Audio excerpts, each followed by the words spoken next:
Alright, YouTube, hopefully this video will help some of you that are just starting out in DCS.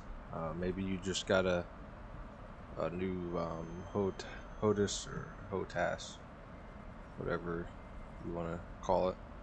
Um, maybe you're new to the F16 or something, whatever. So I just want to go over the controls for them, for what I use to be able to do everything I need to do. So as you can see here, we're under F16, all but access commands. This is your category.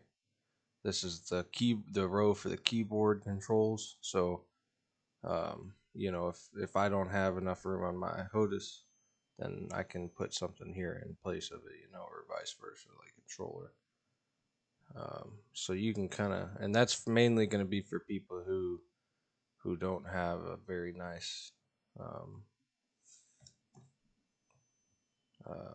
flight thing, with a lot of buttons and stuff. So, but anyway, the main ones you're gonna need. Let's go ahead and just go through them. So, bypass. Actually, I don't even know why I have that key binded, because I just manually do that with the mouse. So for me, with my setup, I don't have a full blown cockpit, so I have to do what I can because I'm poor. So, I just click that. I don't need to waste a button on that. But anyway, you can have that key binded. What that's going to do is automatically switch the thing in the bottom left console there. It's going to switch that knob all the way to bypass. And that's going to allow you to then use one chaff, one flare at a time. All right, so that may be pretty useful to some of you. RDR cursor, this is going to be useful for, using, I guess they refer to it as the acquisition cursor. So you can go left, down, right, and then up is going to be, you want to up to lock the target. So I have that reserved. I have up reserved for a special button, and then that way I can not, have to worry about it. Let's see.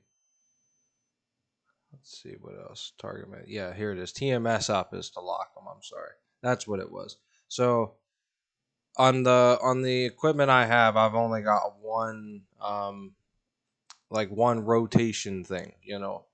On a lot of advanced pilots for DCS or Microsoft Flight Sim, they'll have, like, those are the ones in my previous video where I was telling you they can range all the way to like 500 to 1,000. Well, the one I want is the Warthog, and it's 550. And so that one, if I had that one, then I would have enough things on my joystick, enough of those knobs to be able to have all of my TMSs key binded and all of my RDRs key binded, and it'd be two separate little dial things. You know what I'm talking about? So it's kind of a pain, So realistically speaking, like, if you can have all of these key binded, you need to. The more you can have key binded, the better. But me, again, I'm poor, so I have to do what I can, and so I just have, on my one switch, I have it up to lock the target, and then I can go left, right, or down with the rest of those moves. And then on my left throttle quadrant, I have the up key binded to be able to go up if I need to go up with the acquisition cursor to lock, if that makes sense. So that's one way you can get around that if you're like me and don't have a good HOTAS. I don't know why that's key binded. Again, IFFN, you can do all that manually. Not sure why we even need that. Again, not sure why we even need that, because I do all that manually. So once you actually sit down, read the manual a lot, I've been flying the F16 for a year and a half now, and I still don't know everything, bro. So, but I have learned a lot. But I'm just going through the main things you're gonna need. If you're new and you're just wanting to be able to use your weapons and whatnot, and actually, do things. You don't really. Now, unless you have a full blown cockpit, let's say you just hit the lottery. Now you got $500 million, and you bought one of those $60,000, $80,000 full blown cockpits from what's their names, um, and now you can actually use the lever manually, like physically lift it up and down. Great, you don't need to keybind it. Otherwise, if that's not you, there's no point in keybinding um, landing gear to your flight stick or your throttle quadrant. There's just no point. Like I said, if it comes with it, or if you have the panel, great, go for it. But otherwise, it's a waste of a spot. So moving on, I'm just kind of going flipping through up and down here just to make sure I'm not missing anything. Engine feed, I don't know why that's keybinded. Okay. Of course, that's to go down with it. Um, Now, I don't exactly know the definition of what exactly all this does. I'm assuming that because on the real, again, if I had the expensive setup, then I would have enough dials or whatever to properly, have everything key binded. But what it is in the F16 on the flight stick on one of them, there's on the right side there's like a 3. It may be on the left on the throttle quadrant. I'm not 100% sure. I just know that it's equipped with one of these switches, and it's actually equipped with 3 of them. See, 3 position switch, another 3 position switch. So I've just got this one key binded, and it takes me to a different missile mode. So I'm gonna demonstrate some of this once we get started up. I'll get in the air, and I'll be able to demonstrate each one. So, because I remember by now with muscle memory what each of these does, despite it saying like joy button 1. Again, dogfight center. That's another one I'll show you. Missile override. So these ones that I have here that you see are going to be ones that you're more than likely going to want in order to be able to, fire off your missiles and rockets and stuff. Um, there's going to be a couple other ones I know. I just know I'm missing some. Wheel brakes. This is very important for landing. So I find it easiest for me to keybind wheel brake to joy button 10, which is nothing to you. You guys don't know what that is, but basically it's on my throttle quadrant, the left one that I use with my left hand, like that you go up and down with, for more power or less power. Well, on the back of that thing, there's a button, and it's the very bottom one on that side. So that's I just sleep on that when I'm landing. You know, Once I touch down and hit the runway, that's what I'm using, and it works. Um, Weapon release. So this is going to be an obvious one. Also for releasing your weapons, you need weapon release button depress. On most standard HOTASes, whether it's entry level or advanced, it's primarily usually going to be key binded to that button that looks special. It's either going to be like yellow and black, or red, or white and black. There's going to be many different ones that have different colors and stuff, but it's going to be basically the same thing. So that's what you're going to want that one on. Or at least for me, that's what I have it on. So now we can go in here. We'll just go, and you can change them easier to look for different things instead of just scrolling through this whole list. So this is where a lot of my stuff's going to be keybinded. Okay, NWS. So I see a lot of people on Reddit and other forums and the DCS website forums and stuff.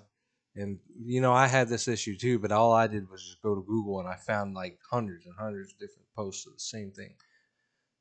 That's what I do. I chat GPT or Google something if I don't know it, or look at the official manuals. That's going to be your best bet. But this right here, NWS, that is nose wheel steering. So obviously, when you're in the air, you don't need to worry about whether that's activated or not. In fact, I don't even think it's activated while you're in the air because it's redundant. So the whole purpose of nose wheel steering is for you to be able to operate left or right rudder.